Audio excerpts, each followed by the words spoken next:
오늘 본문의 말씀으로 이사야서 강의 15번째 말씀, 우리가 들어야 할 하나님의 경고라는 제목으로 말씀의 은혜를 함께 나누겠습니다. 여러분 혹시 색연필의 딜레마라는 말을 들어보셨는지 모르겠습니다. 좀 더 구체적으로 말씀드리자면 성경책 속에 색연필의 딜레마라는 게 있습니다. 그건 뭐냐면요, 우리 성경 구절, 성경을 읽다가 성경에 은혜 받은 말씀이 있으면 거기에 색깔로 색연필로 밑줄을 긋는 그 일을 말합니다.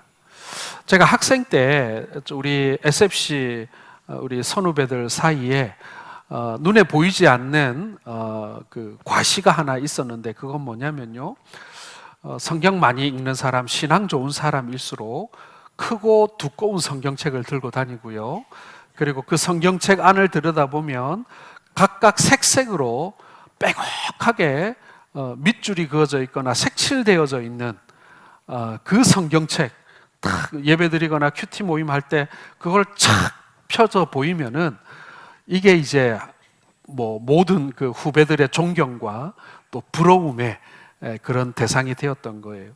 톰슨 2라고 그래가지고 아주 두꺼운 주석 성경이 있었습니다. 그것까지도 들고 다닐 정도로 이 뭐랄까 성경에 좀 열심히 있는 그런 청년들이 참 많이 있었습니다.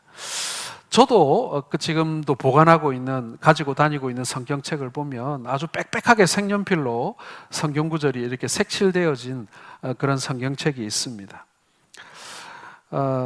그런데 색연필의 딜레마라는 말을 왜 하냐면요, 그 성경책 그 구절에 색칠되어져 있는 성경 구절을 보면 내가 좋아하는 성경 구절, 내가 은혜 받은 성경 구절, 내가 위로받은 성경 구절, 이런 내용들이 주로 색깔이 칠해져 있다라는 것입니다. 거기에 보면 책망하는 말이나 경고하는 말씀이나 이런 내용은 없어요. 주로 복주시마 하신 말씀, 또 함께 하시겠다고 하신 말씀, 이 위로와 복주심에 대한 말씀이 다 줄은 그어져 있는데, 줄 그어져 있지 않은 성경들 보면 경고, 징계에 관한 말씀, 이런 말씀들이 주로 그렇게 되어 있습니다. 여러분 한번 생각해 봅시다. 우리가 색깔 칠해 놓은 성경 구절만 가지고 성경 필사를 해서 성경책을 만들었다고 한번 생각해 보시기 바랍니다. 그러면은 그 성경책이 과연 온전한 성경책일까요? 분명 아닐 것입니다. 성경을 읽다 보면 어떤 부분은 우리에게 복을 명하기도 하시고, 또 어떤 본문은 우리를 꾸짖기도 하시고, 또 어떤 본문은 우리에게 경고하기도 하십니다. 어떻게 보면 이 경고는 나와는 별로 상관이 없고 또 우리와도 상관이 없는 것 같지만, 때로는 하나님 보시기에 우리에게 꼭 필요한 그러한 경고이기도 하다라는 말씀인 것입니다. 그래서 어떤 경우에는 복주시마, 함께 하시마 하시는 말씀보다 지금 글로 가면 안 돼, 그 길로 가면 안 되라고 하시는 하나님의 경고의 말씀이 우리에게 훨씬 더 유익하고 우리에게 긴급한 말씀일 수도 있다라는 것입니다. 오래된 뉴스입니다만은 서해안에 가면은 새만금 방조제라고 있습니다. 이 방조제가 정기적으로 그 배수 관문을 열었다 닫았다 하는데, 이 바닷물이라는 게 이게 조수 간만의 차이에 따라서 높이가 있기 때문에 한 번씩 관문을 열면 이 물이 아주 세차게 이렇게 빠져나가거나 들어가거나 하는 그런 일들이 있습니다. 그래서 항상 이 관문이 열리는 날이면은 뉴스에서 혹은 라디오에서 이렇게 방송도 하고요, 그리고 그 주변에 있는 항구마다 경고 방송을 합니다. 관문을 열 때 이 새만금 방조제 근처에는 가지 마라 하는 그런 경고가 있는데, 하루는 이 관문이 열리는 날 경고 방송을 했음에도 불구하고 한 어선의 선장이 거기 가서 고기를 잡고 있었던 거예요.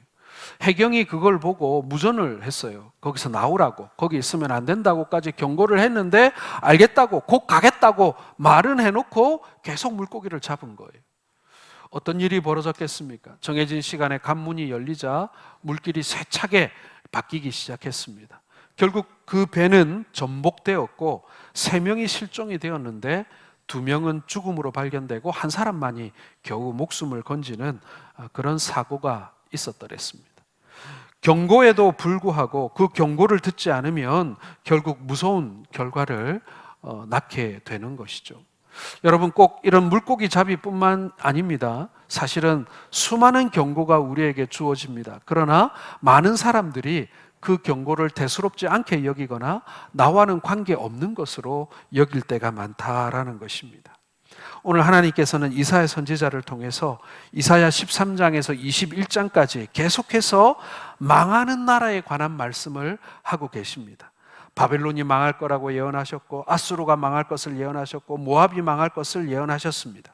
하지만 여러분, 지금 이 이사야서가 기록되고 있는 이 시점에 이런 예언을 들은 나라들이 망했거나 망하고 있는 나라가 아니었다라는 것입니다. 이사야 선지자가 망할 것이라고 예언은 했지만 아직 망하지도 않았을 뿐만 아니라 지금 너무 잘 나가고 있는 거예요, 이 나라들이. 여러분, 지금 누가 아침 뉴스에 나와가지고 이제 저 미국이라는 나라가 곧 망할 것이다 라고 경고를 한다면 사람들이 그 말을 믿을까요? 뭐 여러 가지 문제가 많이 있고 맨날 이상한 일들이 많이 벌어지는 나라이긴 합니다만은 지금 미국이란 나라가 당장에 망할 것 같지는 않습니다. 그런데 누가 금방 망할 것처럼 말한다면 사람들이 믿을까요? 지금 이 이사야 선지자가 이 경고하고 있는 이 시점이 그랬습니다. 이사야의 예언과 상관없이 지금 현실의 상황은 아직 이스라엘이 바벨론의 포로로 잡혀가기도 않았고요. 그리고 평범하게 잘 살고 있고요. 앞으로 멸망할 것이라고 하나님께서 예언하시는 이 예언이 별반 피부에 와닿지도 않고 또 일어날 것 같지도 않은, 믿기지 않는 이야기로 백성들에게는 받아들여지고 있다라는 것입니다. 1절 말씀 같이 읽겠습니다. 다메섹에 관한 경고라. 보라, 다메섹이 장차 성읍을 이루지 못하고 무너진 무더기가 될 것이라. 하나님은 이제 다메섹에 관해서도 경고하고 계십니다. 여러분, 우리 성도들이 경고를 경고로 들을 수 있는 은혜가 있기를 바랍니다. 어떤 사람들은 하나님의 말씀 중에 축복의 말씀만 골라서 받습니다. 제가 아까 색연필의 딜레마라고 말씀드렸죠. 말씀을 읽고 은혜를 받는 것은 정말 귀하고 좋은 일입니다. 그래서 색연필을 그어서 그 말씀을 기억하고 또 읽는 것, 그건 좋은 일입니다. 그러나 딜레마가 있습니다. 그것만큼 소중한 경고의 말씀이 있는데 사람들은 그 말을 들으려 하지 않는다. 아니, 읽고 싶지 않다. 그냥 점프하고 싶다 라는 이야기인 것입니다. 입맛에 맞는 말씀만 골라서 좋아하는 사람들이 많습니다. 하지만 여러분, 말씀은 절대로 편식해서는 안 됩니다. 하나님이 야단치시면 야단 맞을 줄 알아야 하고, 책망하시면 책망 받을 줄 알아야 하고, 경고하시면 경고로 그것을 주의하여 들어야 하는 것입니다. 그게 하나님 말씀인 거예요. 하나님께서 말씀을 통해, 설교를 통해 우리에게 경고하시는 이유가 무엇이겠습니까? 나중에 말이야, 이 심판을 행할 때 나를 원망하지 마. 나는 분명히 너희들에게 경고했어 라고 면피하시기 위해서 백성들에게 미리 얘기해 주시는 것일까요? 아닙니다, 여러분. 우리 하나님 아버지의 본 마음은요, 너희는 절대로 그렇게 되지 말라라는 뜻인 거예요. 너희는 절대로 그 길로 가지 말라는 뜻이에요. 나는 너희를 책망하고 심판하고 벌 주기 싫다는 거예요. 나는 너희들에게 복 주기를 원하는 게 내 마음이다. 그런데 그 길로 가지 말라는 거예요. 아수르처럼, 바벨론처럼, 모압처럼 하지 말라는 것입니다. 하나님께서 바벨론에게, 모압에게 경고하신 이유가 뭡니까? 얼른 회개하고 돌아오라는 거예요. 교만을 버리고 겸손함으로 돌아오라는 것입니다. 이스라엘 백성들이 그 길을 따라가지 말라는 얘기입니다. 여러분, 제가 지난주에 모압의 멸망에 관한 말씀을 전했습니다. 그런데 모압은 바벨론이나 아수르나 블레셋과는 사뭇 달랐죠. 그것은 이스라엘과 이 모압은 형제 나라였기 때문에 그런 것입니다. 그래서 하나님은 이사야 선지자를 통해서 기회를 주시고 싶으셨던 거예요. 이스라엘의 피난처가 되어주라고, 사이좋게 지내라고, 형제의 나라로 지내라고 말입니다. 하지만 모압은 선지자의 경고의 말씀을 듣지 않았습니다. 교만 때문에 결국 모압은 하나님의 심판을 받아 멸망당하고 말 것입니다. 오늘 하나님이 이사야 선지자를 통해서 다른 나라들, 바벨론, 아수르, 블레셋, 모압, 그리고 오늘은 다메섹까지 멸망을 예언한 이유가 무엇이겠습니까? 바로 이스라엘에 대한 경고인 것입니다. 너희는 그 길로 가지 마. 너희는 저 나라들처럼 망해서는 안 돼. 그들이 왜 내게 벌받고 그들이 왜 내게 심판받는지를 보라는 거예요. 그래서 그 길로는 가지 말라는 말씀인 것입니다. 그러므로 여러분, 오늘 아수르가 우리하고 무슨 관계가 있고 블레셋이 우리와 무슨 관계가 있냐라고 말씀하지 마시고요. 이미 지구상에서 사라진 그 나라들, 그건 나하고 아무 관계 없어라고 말씀하지 마시고요. 그 나라, 그 백성들이 걸었던 그 길을 오늘날 우리도 걷고 있다는 거. 바벨론이 걸었던 길을 우리가, 아수르가 걸었던 길을 우리가 걷고 있다는 걸 기억하면서 우리는 그들과 같이 멸망당하지 않도록 하나님의 그 사랑 많은 경고를 우리는 귀담아 들어야 한다라는 것입니다. 먼저 첫 번째 경고의 말씀을 듣겠습니다. 첫 번째로 하나님의 이름을 망령되이 일컬어서는 안 된다라고 우리에게 경고하고 계십니다. 하나님에 대하여 함부로 말하고 우상을 숭배하고 죄짓고 악을 행하며 하나님을 망령되이 함부로 말하지 말라. 그럼에도 불구하고 하나님께서 나한테 아무 벌 안 내리시네? 그 당시 사람들 그렇게 생각했다는 거예요.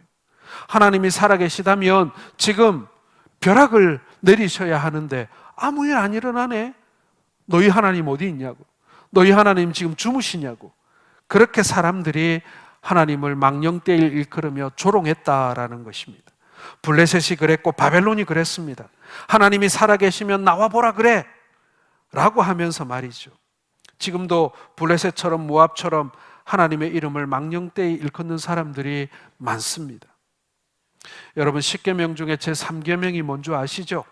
신명기 5장 11절을 같이 읽겠습니다. 너는 내 하나님 여호와의 이름을 망령되이 일컫지 말라. 나 여호와는 내 이름을 망령되이 일컫는 자를 죄 없는 줄로 인정하지 아니하리라. 여러분, 하나님의 이름을 망령되이 일컫지 말아야 하는 성도들 가운데도 하나님의 경고를 받을 만한 일을 하거나 말을 함부로 하거나 죄악된 삶을 살고 있는 사람들이 있다면 여러분, 즉시 회개하시기를 바랍니다. 삶으로나 말로나 행동으로 하나님을 가볍게 여기거나 농담거리로 우습게 여겼다면 반드시 회개하시기를 바랍니다. 조금 사는 게 힘들고 하나님을 향해서 이 정도 불평은, 이 정도 원망은 할 수 있잖아요 라고 생각하며 하나님을 향하여 불평하신 분이 있다면 여러분, 즉시 회개하시기를 바랍니다. 하나님은 우리를 이해하시는 분이시지만 그러나 당신의 이름을 망령되이 일컫는 자를 결코 좌시하지 않으시는 분이다라는 것입니다.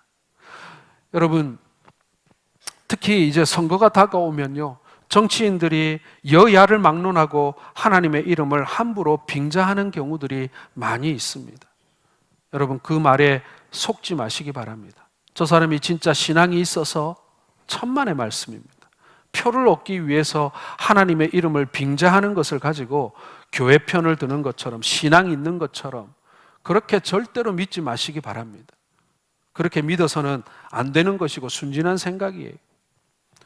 믿는 자들도 마찬가지입니다. 우리 성도들도 농담으로라도 하나님의 이름을 빙자하지 마시기 바랍니다. 많은 사람들이 몰라서 하나님의 말씀에 무지해서 하나님의 이름을 들먹이며 엉뚱한 소리를 합니다. 저같이 설교하는 사람들이 제일 심하죠.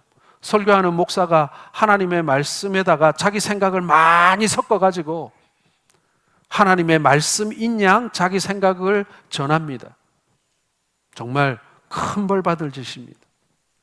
하나님의 말씀은 하나님의 말씀대로 전해야지 거기다가 자기 생각, 자기 이해관계, 자기 소신을 넣어가지고 마치 하나님의 말씀인 양 전하는 것은 정말 두렵고 무서운 일입니다. 여러분도 마찬가지입니다. 우리가 무지해서 그럴 수 있습니다. 그러나 그것도 핑계가 되지 못합니다. 하나님의 말씀 열심히 공부해야 합니다. 하나님의 말씀 열심히 묵상해야 합니다. 그래서 내가 실수로라도 하나님의 이름을 빙자하여 실수하지 않도록, 헛소리하지 않도록 우리가 성경 열심히 공부해야 합니다. 두 번째는요, 하나님의 이름을 이용하는 사람들이 있습니다. 하나님의 이름을 이용하여 믿는 자들을 현혹하거나 교회를 현혹하는 사람들이 있습니다. 절대로 그 말에 넘어가서는 안 되고요. 농담으로라도 하나님을 비아냥거리는 사람이 있으면 경고해 줘야 됩니다. 그러지 말라고. 정말 무서운 일이라고. 그러지 말라고. 여러분 꼭 경고해 주시기를 바랍니다. 18세기 프랑스의 철학자, 소설가, 역사가, 계몽사상가였던 볼테르라는 사람이 있습니다. 제가 봄에 파리에 갔을 때 파리 시내 한가운데에 볼테르 동상이 있고 볼테르를 기념하는 조그만한 공원이 있는 것을 보았습니다. 이 볼테르는요, 똘레랑스라는 것을 만들었습니다. 똘레랑스라는 것이 뭐냐면 종교적 관용이라는 뜻입니다. 종교적 관용, 이게 프랑스 사람들이 가지고 있는 아주 가장 밑바닥에 깔려있는 국민 정신이에요. 종교적으로 관용을 베풀어야 한다. 이게 이제 프랑스 정신이 되는데, 그걸 만든 사람이 바로 이 볼테르라는 사람이에요. 이 사람은 글은 굉장히 잘 썼는데 하나님을 부정하거나 저주하는 그런 글들을 많이 썼고, 심지어는 인쇄소를 세워가지고 자기가 만든 그런 책들을 많이 찍어가지고 전 유럽에 보급하는 그런 사업 수완도 가진 사람이었습니다. 이 볼테르는 늘 이렇게 말했습니다. 100년만 지나면 하나님을 믿는 따위에 이 미신을 믿는 사람들은 이 지구상에 한 명도 존재하지 않게 될 것이다. 이렇게 떠들고 다녔습니다. 말솜씨도 좋았어요. 불신앙에 빠진 프랑스 사람들은 이 볼테르의 연설을 듣고 우레와 같은 갈채를 보냈습니다. 만약 하나님이 계시다면 이렇게 욕지거리를 퍼붓는 나를 이 자리에서 한번 쓰러뜨려 보라고, 그렇게 당당하게 이 사람들에게 연설하곤 했습니다. 하지만 이러한 볼테르도 나이를 먹는 것은 어쩔 수 없었어요. 기록에 의하면 83세에 사망한 걸로 돼 있었는데, 그가 점점 노인이 되어갔고 결국에는 병이 들어 죽음 앞에 이르게 되었습니다. 이때 병원에 입원해 있는데 회진을 하러 온 의사를 향해서 이런 부탁을 했다고 합니다.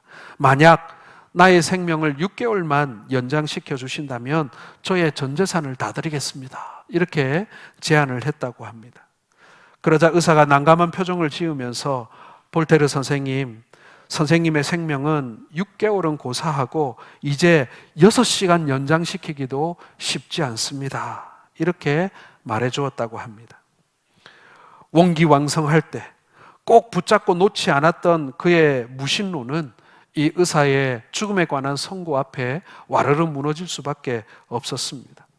볼테르가 이렇게 마지막에는 한탄했다고 합니다.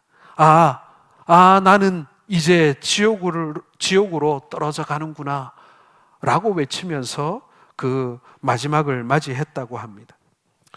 세월이 흘러 볼테르가 말한 100년이 지났습니다.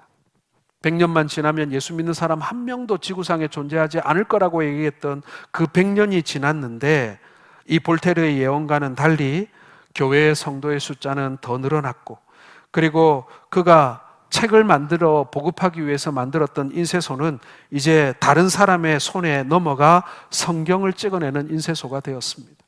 그리고 그의 저택은 성경을 보관하고 보급하는 모임의 장소가 되었다고 합니다. 여러분, 하나님은 살아계십니다. 하나님은 사람에게 그렇게 하찮게 대접을 받을 만큼 가벼운 분이 아닙니다. 사람이 하나님에 대하여 만홀히 여기고 망령되이 여기는 것보다 더 큰 죄는 없습니다. 하나님이 창조주이심을 믿지 않는 것보다 더 큰 교만은 없습니다. 하나님의 이름을 망령되이 일컬었던 바벨론과 아수르와 블랙과 모압은, 그리고 마지막으로 다메섹의 멸망을 보면서 우리는 경각심을 가져야 합니다. 하나님을 높이는 성도들이 되시기를 주님의 이름으로 축원합니다. 여러분, 농담으로라도 하나님의 이름이 우리가 웃음거리 되는 일 없도록 만들어야 합니다. 그리고 하나님의 이름을 빙자한 사람들의 꼬임과 그리고 사람들의 가문이설에 속지 마시기 바랍니다. 저는 가만히 보면요, 목사님, 장로님, 성도들 정말 순진합니다. 많은 사람들이 그리스도인인 것처럼, 많은 사람들이 교회 다니는 것처럼 우리를 속이는데 정말 잘 넘어갑니다. 형제니까, 같은 그리스도인이니까, 뭐 이렇게 말이죠. 그러나 우리가 영적인 눈으로 보게 되자면 많은 사람들이 우리 하나님의 이름을 빙자하여 돈벌이를 하고 하나님의 이름을 빙자하여 자신의 이권을 챙기고 표를 구하는 것을 보게 되는 것입니다. 우리가 영적으로 깨어서 결단코 그것을 우리가 속지 않는 여러분, 그런 영적 분별력을 갖는 여러분들 되시기를 주의 이름으로 축원합니다. 두 번째로 여러분, 하나님이 풍요로움을 주실 때 경고의 음성을 들으시기를 바랍니다. 4절을 같이 읽겠습니다. 그날에 야곱의 영광이 쇠하고 그의 살진 몸이 파리하리니. 9절입니다. 그날에 그 견고한 성읍들이 옛적의 이스라엘 자손 앞에서 버림받은 수풀 속의 처소와 작은 산 꼭대기의 처소 같아서 황폐하리니. 여러분, 이 말씀들은요, 이스라엘이 영광을 지키지 못해서 결국 살찐 몸이 삐쩍 마르고 옛날의 견고한 성이 잡초가 무성하게 되었다라는 것입니다. 지금 풍요로울 때 하나님의 경고를 외면하면 결국 폐허로 남는 것입니다. 그 폐허는 내가 갖고 있는 것들 다 잃어버리는 거예요. 건강 잃어버리고 평안 잃어버리고 부유함 잃어버리고 그 모든 것을 다 잃고 황폐하게 되고 황무하게 되고 쇠하게 된 이후에 어쩔 수 없이 주를 바라보게 된다라는 것입니다. 그리고 이후에 남유다는 바벨론의 포로로 잡혀간 후에야 주를 바라보고 하나님을 바라보게 된다. 이렇게 말씀이 이어지게 되는 것입니다. 여러분, 하나님이 지금 우리나라에게, 우리 대한민국에게 주신 은혜와 풍요로움과 부요함이 얼마나 큽니까? 우리나라가 한반도에 뿌리 내리고 산 반만년, 5천년의 역사 속에 지금 우리가 최전성기에 살고 있다는 거 여러분 혹시 아십니까? 세계에 200개가 넘는 나라 중에 우리나라는 그 10개 안에 드는 경제 부국입니다. 그리고 세계 6위 안에 드는 군사 강국입니다. 우리가 5천 년 동안 한반도에 산 이후로 이렇게 경제적으로, 정치적으로, 사회적으로 지금보다 잘 살았던 적이 없습니다. 힘이 있었던 적이 없습니다. 최전성기, 앞으로도 뭐 전성기가 또 있겠습니다만은 지금까지를 보자면 지금이 최고의 전성기라는 것입니다. 그런데 그것이 복인 줄 모르고 그것이 하나님의 은혜인 줄 모르고 어떤 사람들은 원망하고 불평하고 인생을 어리석게 사는 사람들이 있습니다. 그러다 결국 성경은 뭐라고 하냐면 자기를 지은 자를 바라보는 날을 만나게 될 것이다. 이렇게 말하는 것입니다. 자, 7절 한번 같이 읽어보겠습니다. 그날에 사람이 자기를 지으신 이를 바라보겠으며 그의 눈이 이스라엘의 거룩한 일을 뵙겠고. 자, 사사기에 보면요, 이스라엘 백성들이 꼭 그날이 되어야만 하나님을 바라봤다라고 되어 있습니다.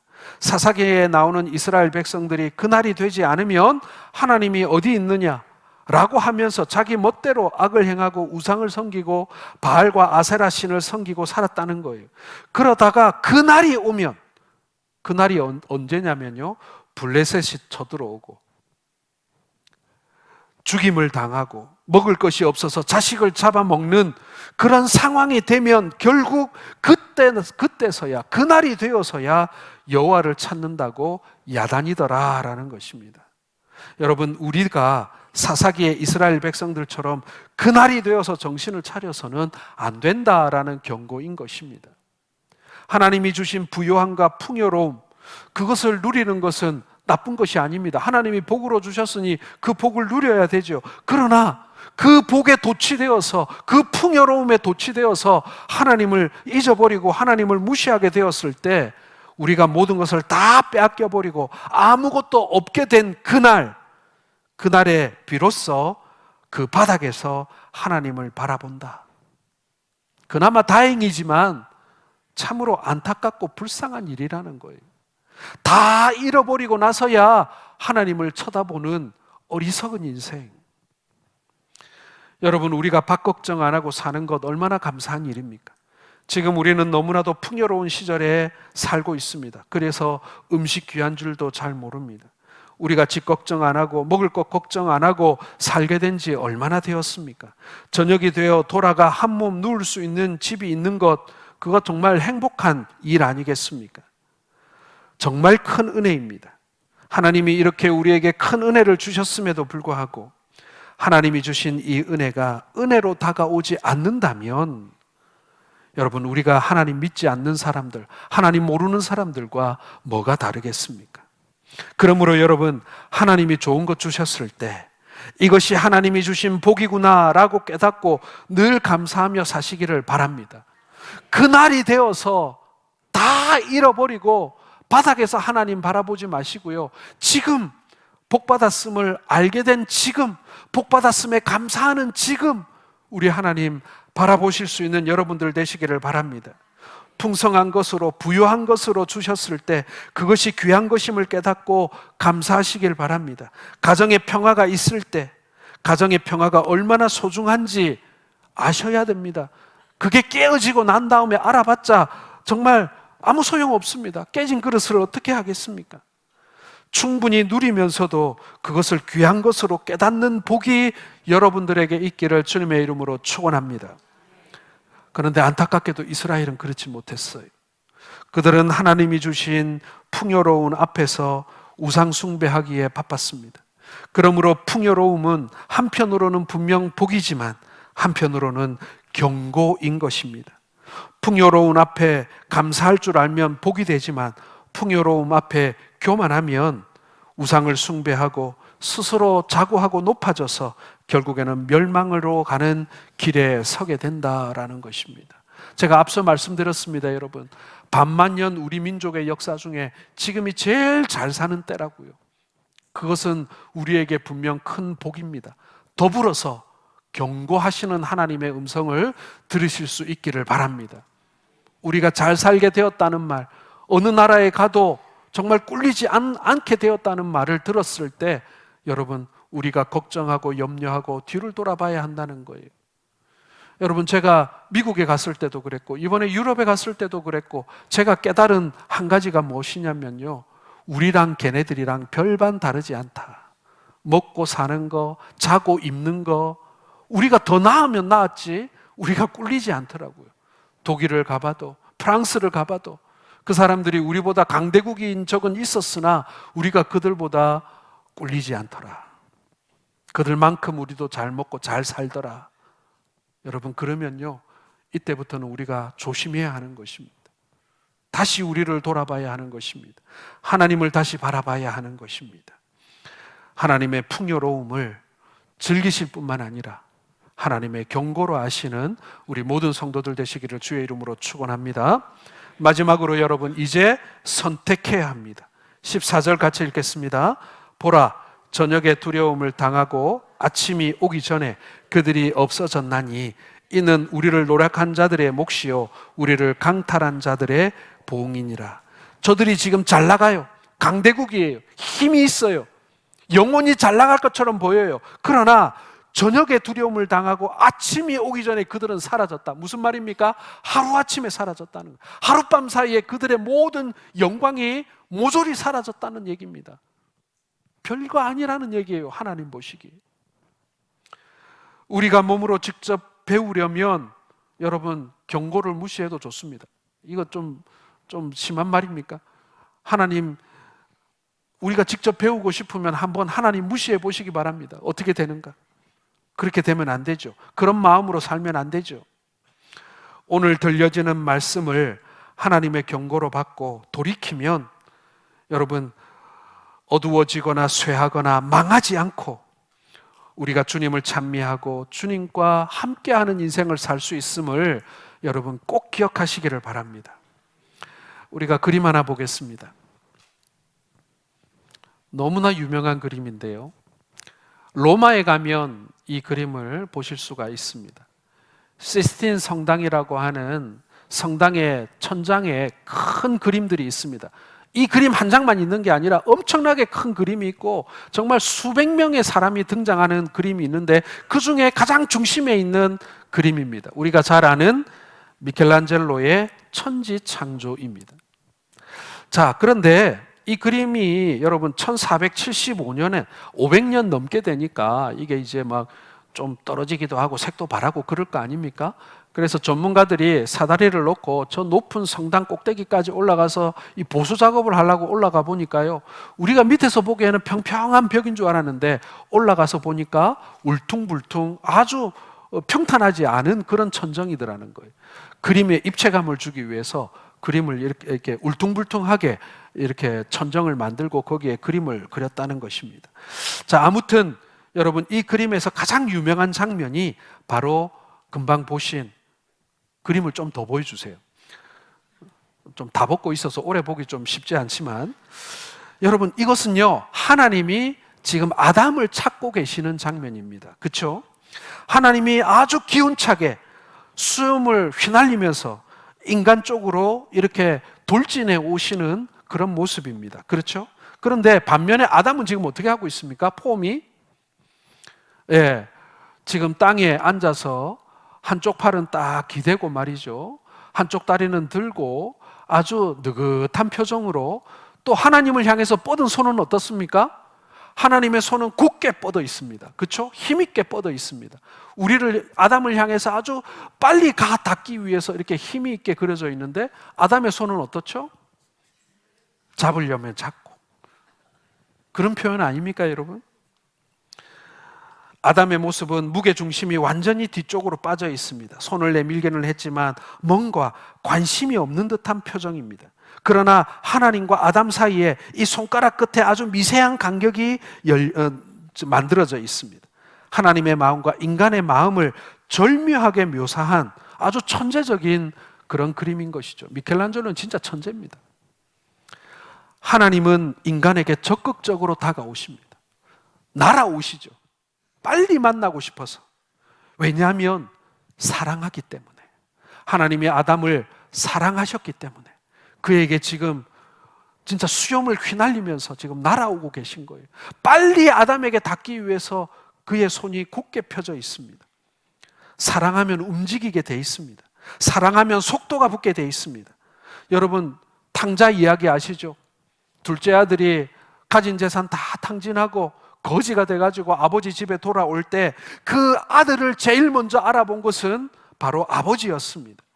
나이가 들었음에도 불구하고 거리가 먼데도 알아보고 먼저 달려간 것은 아들이 아니라 아버지였습니다. 왜 그렇습니까, 여러분? 사랑이 더 컸기 때문에.